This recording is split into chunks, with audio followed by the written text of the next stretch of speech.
الحمد لله رب العالمين والعاقبة للمتقين والصلاة والسلام على سيد الأنبياء والمرسلين وعلى أزواجه وآله وذرياته وعترته وصحبه الهاديين المهديين ومن تبعهم بإحسان إلى يوم الدين. أعوذ بالله من الشيطان الرجيم. بسم الله الرحمن الرحيم. شهر رمضان الذي أنزل فيه القرآن هدى للناس وبينات من الهدى ويقول النبي صلى الله عليه وسلم من صام رمضان إيمانا واحتسابا غفر له ما تقدم من ذنبه ومن قام ليلة رمضان إيمانا واحتسابا غفر له ما تقدم من ذنبه ومن قام ليلة القدر إيمانا واحتسابا غفر له ما تقدم من ذنبه. حضرات گرامی، یہ مبارک مہینہ رمضان کا مہینہ ایسا بابرکت مہینہ ہے کہ خود قرآن نے اس کا تعارف کرایا ہے. البتہ تعارف کا انداز نرالا ہے. اللہ فرماتے ہیں شہر رمضان الذی انزل فیہ القرآن، رمضان کا مہینہ وہ جس میں قرآن اتارا گیا. تو گویا رمضان کا تعارف قرآن کریم سے کرایا جا رہا ہے. رمضان میں برکتیں، رحمتیں، مغفرتیں اور اعلیٰ فضائل جو رکھے گئے ہیں وہ اس لیے کہ اس میں قرآن نازل ہوا ہے. تو رمضان کی ساری فضیلت قرآن کی وجہ سے ہے. اور قرآن رمضان میں کیسے نازل ہوا اس کی تفصیل ہے. اس سے پہلے رمضان کا جو لفظ ہے اس کا جو لغوی معنی ہے، ڈکشنری میں جو عربی ڈکشنری میں اس کا معنی ہے، وہ رمضان کہتے ہیں خاص طور پہ رمضہ اس پتھر کو جو چٹیل میدان میں ہوتا ہے اور اس پتھر کی شدت، تمازت اور گرمی کی وجہ سے آس پاس رویدگی اور گھاس اور سبزہ نہیں اگ سکتا، جلا کے خاک کر دیتا ہے. تو یہ ہے رمضان کے معنی کے اندر خاصیت کہ رمضان ایسا مہینہ ہے جو رمضان کے مطابق چلنے والوں کے گناہوں کو، ان کے دل کی بیماریوں کو، ان کی جسمانی بیماریوں کو وہ ختم کر دیتا ہے، جلا کے راکھ کر دیتا ہے. تمام میڈیکل سائنس کے ماہرین کا یہ رائے ہے کہ بے شمار بیماریاں ایسی ہیں کہ ان بیماریوں کو دور کرنے کے لیے فاقہ یعنی نہ کھانا اور نہ پینا، جسے آج کی اصطلاح میں خوبصورت لفظ ہے ڈائٹنگ، ہم ڈائٹنگ پہ چل رہے ہیں. تو ڈائٹنگ یعنی یہ فاقہ جسے کہتے ہیں، فاقہ کرنے سے، نہ کھانے اور نہ پینے سے انسان کے جسم کے اندر جو معدہ ہے اس کی رطوبتیں اور اس کے جو فاسد مادے ہیں وہ ختم ہو جاتے ہیں. تو نظام معدہ صحیح ہو جاتا ہے اور پھر انسان کا جسمانی نظام پورے طور پہ چل پڑتا ہے. تو ایک مہینے کا جو روزہ رکھایا جاتا ہے اصل مقصد اللہ کی رضا ہے، فائدے الگ ہیں لیکن اصل مقصد جو ہے وہ اللہ کے لیے روزہ رکھنا ہے۔ اسی واسطے اگر کوئی دل سے نیت کے بغیر جو ہے بھوکا رہے، پیاسا رہے، بیوی کے پاس نہ جائے پورے دن میں، تو وہ روزے دار نہیں کہلائے گا۔ دل کی نیت ضروری ہے، نیت کرنا، سحری کھانے کے وقت اٹھنا، یہ نیت ہی ہے۔ تو نیت کے ذریعہ اللہ کی رضا کے لیے ہم روزہ رکھ رہے ہیں، یہ جو ہے دل کا ارادہ ہونا ضروری ہے، بغیر اس کے روزہ نہیں ہوگا۔ جیسے ہم نماز پڑھنے آئے ہیں، اگر بغیر نیت کے نماز پڑھیں، یعنی کوئی نیت نہ ہو، یوں ہی کھڑے ہو جائیں، تو اٹھک بیٹھک تو ہو جائے گی، نماز نہیں ہوگی۔ چاہے آپ امام کے ساتھ سجدہ بھی کریں، رکوع بھی کریں، قیام بھی کریں، ان کی قرات بھی سنیں، سلام بھی پھیریں، لیکن اگر آپ نے نیت نہیں کیا تو نماز نہیں ہوگی۔ تو اس عبادت کے لیے نیت ضروری ہے، اور ظاہر ہے نیت اصل دل کے ارادے کا نام ہے۔ تو دل سے ارادہ کر لینا، یہ دل کے ارادے سے دن میں روزہ رکھنا اللہ کے لیے 3 چیزوں سے خاص طور پہ کھانا پینا، جنسی خواہش کی تکمیل سے رکنا، اللہ کے لیے صبح صادق سے لے کے غروب آفتاب تک، اس کا نام ہے شرعی روزہ۔ اور خود قرآن نے حکم دیا ہے اس کا، وَأَتِمُّوا الصِّيَامَ إِلَى اللَّيْلِ، کہ رات کا یعنی رات کے وقت روزہ مکمل کرو، یعنی غروب آفتاب تک۔ تو صبح اور من الخیط الاسود جو ہے سیاہ دھاگا کالے دھاگے سے ممتاز ہو جائے، یعنی صبح صادق مراد ہے۔ تو بہرحال روزہ ایک عبادت ہے، اللہ کی رضا کے لیے ادا کی جاتی ہے، اس کے فضائل بہت ہیں، روح پہ بھی اس کے اثرات مرتب ہوتے ہیں اور جسم بھی اس کے اثرات مرتب ہوتے ہیں۔ جسمانی نظام روزے کے ذریعہ 29 دن یا 30 دن، 1 مہینہ روزہ رکھنے کے بعد جسمانی نظام میں بہتری آتی ہے، چست ہوتا ہے نظام، اور بے شمار بیماریوں سے نجات پا لیتے ہیں آپ، چاہے آپ کو اس کا احساس ہو یا نہ ہو۔ اسی لیے ذرا سا مسئلہ ہے کہ یقیناً کھانے پینے کی بھرپور اجازت ہے، کلوا واشربوا، کھاؤ اور پیو، لیکن ایک قید ہے اللہ نے لگائی ہے، وَلَا تُسْرِفُوا، فضول خرچی نہ کرو، اور ضرورت سے زیادہ نہ کھاؤ۔ وہ حدیث میں آتا ہے کہ جیسا کہ پیٹ کے 3 حصے کرنے چاہیے، کھانے کے لیے، پینے کے لیے اور سانس کے لیے، تو گویا پیٹ میں کچھ جگہ خالی ہو۔ اب افطار یا سحر پہ اس طرح ٹوٹ پڑنا کہ کبھی غذا دیکھی ہی نہیں ہے، یہ منع تو نہیں ہے، لیکن اعتدال کے ساتھ کھائیں، فضول خرچی نہ کریں کہ جو ہے اس سے جسمانی نظام میں خرابی آئے، فوڈ پوائزن نہ ہو۔ کبھی ایسا ہوتا ہے کہ زیادہ کھا لینے سے فوڈ پوائزن ہو جاتا ہے، غذا کی وجہ سے متلی ہے، بدہضمی ہے، ان چیزوں کا۔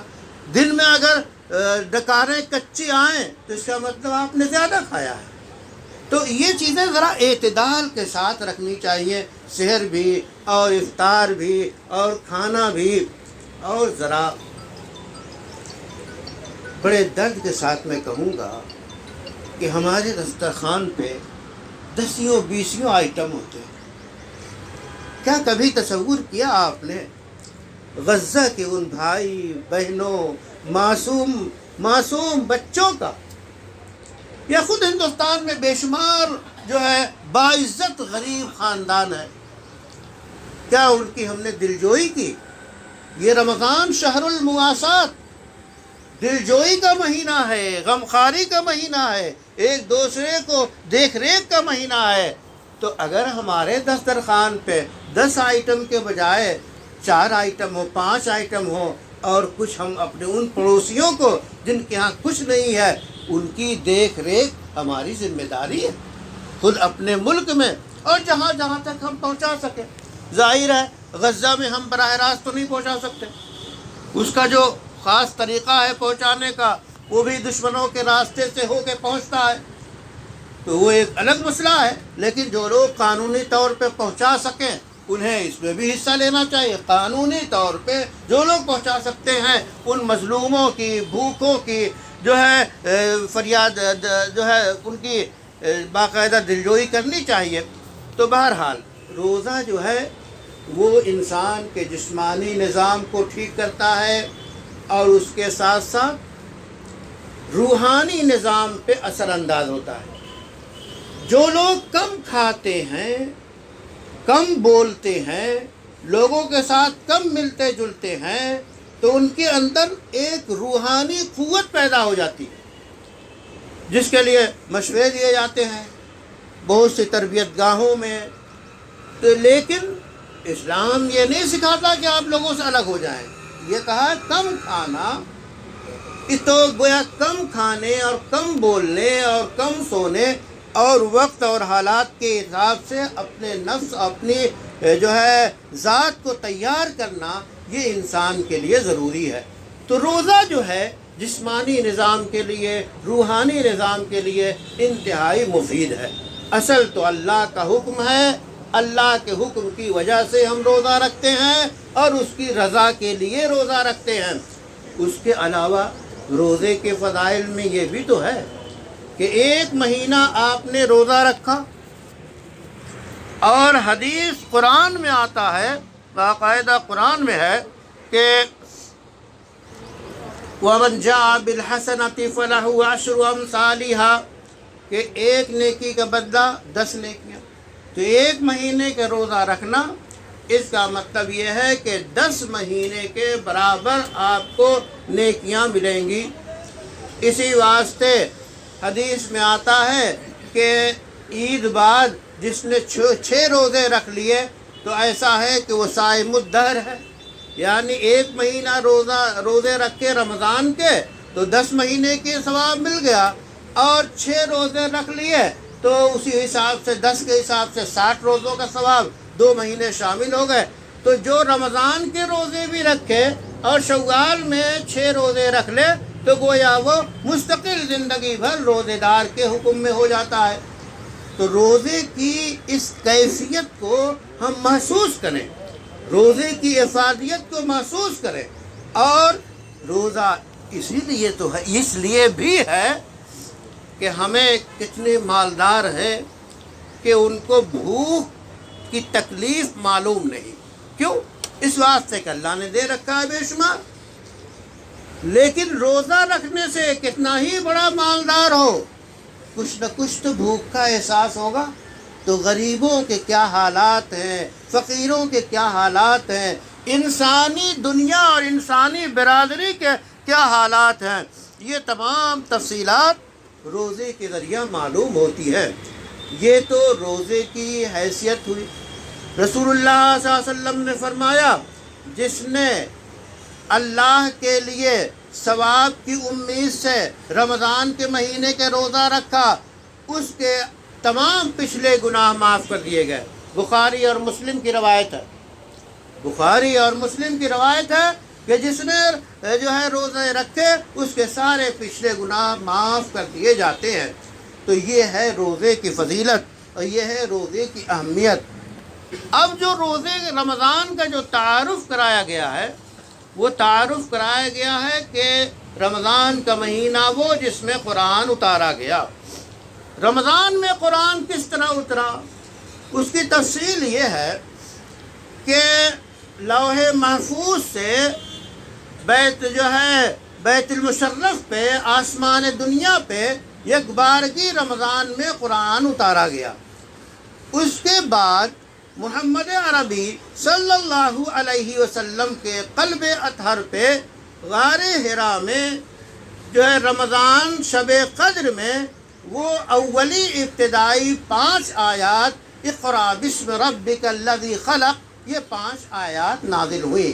تو اس طرح اس زمین سے آسمان کا رشتہ تقریباً 6 صدی کے بعد قائم ہوتا ہے وحی کا، وہ محمد عربی سے رمضان میں اور شب قدر میں قائم ہوتا ہے اور قرآن کی 5 آیتیں اترتی ہیں۔ اس کے بعد حسب ضرورت حسب احوال 23 سالہ مدت میں قرآن کریم رسول اللہ صلی اللہ علیہ وسلم پہ اترا اور مکمل ہوا۔ تو اس طرح قرآن کریم رمضان میں اتارا گیا۔ قرآن کریم کا تقاضا یہ ہے کہ ہم اس کے حق کو پہچانیں۔ ایک تو یہ ہے کہ ناظرہ پڑھنا، ماشاء اللہ مکاتب میں چھوٹے چھوٹے مدرسوں میں قرآن پڑھایا جاتا ہے۔ یاد رکھیے ہمیشہ ایسے قاری ایسے حافظ کا انتظام کیجئے جو صحیح قرآن پڑھائے۔ وَرَتِّلِ الْقُرْآنَ تَرْتِيلًا، رک رک کے ٹھہر ٹھہر کے قرآن پڑھنے کا حکم ہے۔ عبداللہ ابن عباس فرماتے ہیں رضی اللہ تعالیٰ عنہما کہ ٹھہر ٹھہر کے پڑھنے کا مطلب یہ ہے کہ مخارج کی ادائیگی کے ساتھ جو لفظ جہاں سے ادا ہوتا ہے، دیکھیے زال، زا، ضاد، ضا، یہ 4 الفاظ ہیں، 4 حروف ہیں، چاروں الگ الگ ادا کیے جائیں گے۔ ایسے ہی دیکھیے علیم، علیم ایک ہے عین سے اور ایک ہے حمزے سے، علیم علیم، لیکن دونوں کے معنی میں فرق ہے۔ علیم کے معنی آتے ہیں بہت زیادہ جاننے والا، اللہ تعالیٰ کی صفت ہے۔ اب اگر خدا نخواستہ کسی نے علیم کی جگہ پہ علیم پڑھ دیا حمزے سے، علیم کے معنی آتے ہیں دردناک عذاب کے، معنی کس قدر بدل جاتے ہیں۔ تو علیم علیم ان حروف کی صحیح ادائیگی آپ مکتب کے اساتذہ سے کروائیں تاکہ بچے شروع سے پڑھیں۔ آج سوشل میڈیا کا دور ہے، آپ نیٹ پہ دیکھتے ہیں عرب ننھے ننھے بچے کتنا صاف عمدہ اچھا قرآن پڑھتے ہیں۔ تو آپ اپنے بچوں کو، حضرت مولانا ابرار الحق صاحب بزرگ گزرے ہیں، بہت سے لوگ جانتے ہوں گے، ہردوئی کے رہنے والے تھے، اچھے عالم تھے۔ وہ فرماتے تھے کہ دیکھو اگر انگریزی میں کوئی ٹو کو ٹو کہہ دے تو اس کا مذاق اڑائیں گے لوگ، ارے انگریزی نہیں آتی، اور ہم لوگ الحمدو کو الحمدو پڑھتے ہیں۔ ذرا غور کیجئے، سمجھانے کا جو انداز ہے بڑوں کا، تو اس لیے قرآن بچوں کو پڑھائیے تو ایسے حافظوں کے ذریعہ پڑھائیے جو بہتر سے بہتر انہیں پڑھا سکتے ہوں، فنی طور پہ وہ حافظ ہوں، قاری ہوں۔ اسی کے ساتھ ہم نوجوانوں سے اپیل کریں گے کہ جن نوجوانوں نے ابھی قرآن صاف نہیں پڑھا ہے، اب سے وہ بلکہ زندگی کے جس حصے میں ہوں قرآن کو صحیح پڑھنے کے لیے اچھے اساتذہ سے رابطہ کریں۔ ہر چیز آپ اچھی پسند کرتے ہیں، کوالٹی پسند کرتے ہیں، بہترین چیز پسند کرتے ہیں، تو قرآن جب آپ پڑھتے ہیں مسجد میں تو آ کر کے پڑھتے ہیں، عجیب طرح کی آواز آتی ہے، نہیں پڑھ پاتے ہم میں سے بہت لوگ۔ تو اس لیے قرآن صحیح پڑھنا سیکھیے، صحیح قرآن پڑھنا سیکھیے۔ کیسٹ کی مدد سے شیخ سدیس، شیخ سریم اور ان قاریوں کی جو ہے تلاوت کی مدد سے سنیے، پھر اس کو نقل کیجئے تو آپ اچھا قرآن پڑھیں گے، پڑھنا سیکھ جائیں گے۔ اور سب سے بہتر تو وہی ہے کسی معلم کے ذریعہ آپ پڑھیں۔ یہ تو قرآن کے الفاظ کا مسئلہ ہوا۔ قرآن ایک دور تھا کہ غزہ کے جو کمانڈر تھے انہوں نے دیکھا حالات کچھ خراب ہیں تو حکم دیا کہ تمام لوگ قرآن حفظ کریں۔ تو ہزاروں ہزار بچیاں اور بچوں نے 60 دن میں قرآن حفظ کر لیا۔ قرآن کے ذریعہ ہم رفعت ہماری ہوگی، بلندی ہماری قرآن کے ذریعہ ہوگی۔ قرآن پڑھیں، قرآن پڑھائیں اور قرآن سمجھیں۔ اب یہ بھی عجیب بات ہے، ہمارے پاس کوئی ایک لیٹر آ جائے عربی میں، مثلا یہاں کے کونسلر کا، تو اس عربی کونسلر کے لیٹر کو کیا کریں گے آپ؟ اس کو خوبصورت جزدان میں سمیٹ کے اس الماری میں رکھ دیں گے؟ اگر ایسا کریں گے تو آپ کے متعلق لوگوں کیا خیال ہوگا؟ کسی عربی داں سے اس کا آپ ترجمہ کرائیں گے، ٹرانسلیشن کرائیں گے۔ تو اللہ کا پیغام آپ کے نام آیا ہوا ہے، آپ میں سے ہر ایک کے نام قرآن اللہ کا پیغام ہے، میسج ہے، اس کو سمجھنے کی کوشش کیجئے، بہتر سے بہتر طریقے سے قرآن کو سمجھیے۔ قرآن سمجھیں گے کایا پلٹے گی، قرآن کے ذریعے انقلاب آتا ہے۔ قرآن پڑھیے، قرآن سمجھیے، قرآن سمجھائیے۔ رمضان کے مہینے میں عہد کیجئے کہ قرآن ہی کے ذریعے ہم ترقی کریں گے۔ سارے علوم قرآن کے اندر موجود ہیں، گائیڈ لائنز جو ہیں وہ قرآن کے اندر سارے علوم کی ہیں۔ تو جس طرح ہم قرآن کو، جس گوشے سے ہم قرآن کو پڑھیں گے، سمجھیں گے، اسی درجے کی ہم ترقی کریں گے۔ بے شمار مثالیں ایسی موجود ہیں۔ تو اس لیے تمام علوم کی رہنمائی کرتا ہے قرآن، اور دنیا میں کام آنے والے تمام علوم کو